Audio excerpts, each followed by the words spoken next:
This conversation is, thank you all for having me here, and for my colleagues who've already said a lot of the important things that I want to say about not only marijuana legalization, but marijuana justice.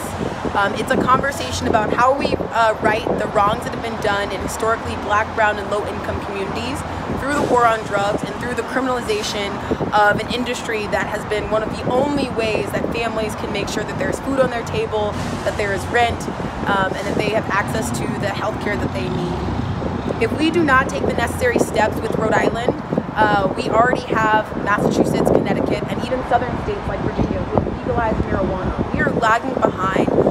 other states who are in our area and behind a lot of the conversations that are happening right now that are going to address the systemic reasons why we still have an economic wealth gap, we still have folks who cannot afford to pay rent, and folks who don't have access to health care. By bringing in the revenue that we're losing right now to our neighboring states, Rhode Island will be able to afford a lot of the critical programs to make sure that we are able to take care of every single Rhode Islander. We are losing that revenue right now and that ability to take care of our state because of some moral high ground that we have for our General Assembly members. The time is now and the time is past to make sure that we not only invest 25%